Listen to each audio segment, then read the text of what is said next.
ഇനി അടുത്തത് ഡ്രോയിങ് ഉള്ള ക്ലയൻസിനെ സംബന്ധിച്ച്. ഡ്രോയിങ് ഇപ്പം ഒരു ആർക്കിടെക്റ്റ് ആയിരിക്കും ഒരു പക്ഷേ ഡ്രോയിങ് ചെയ്തിട്ടുള്ളത്, അല്ലെങ്കിൽ ഇൻറ്റീരിയർ ഡിസൈനർ ആയിരിക്കാം. അപ്പം ഈ ഡ്രോയിങ്ങിൽ കൃത്യമായി മെഷർമെൻറ്റ് വേണം. അല്ലാതെ ഒരു 3D റെൻഡേർഡ് ഇമേജസുകൾ മാത്രം അയച്ചു തന്നു കഴിഞ്ഞാൽ നമുക്ക് യാതൊരു തരത്തിലും അതിനെപ്പറ്റി നമുക്ക് ഒരു കമൻറ്റും പറയാൻ പറ്റില്ല.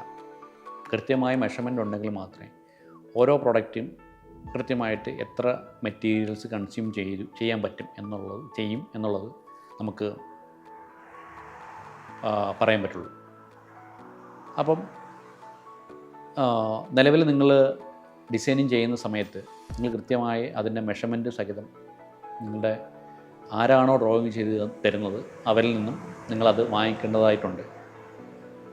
അപ്പോൾ ആ ഡ്രോയിങ് വെച്ചിട്ട് നമുക്ക് കൊട്ടേഷൻ പ്രിപ്പയർ ചെയ്ത് കൊടുക്കാൻ സാധിക്കും.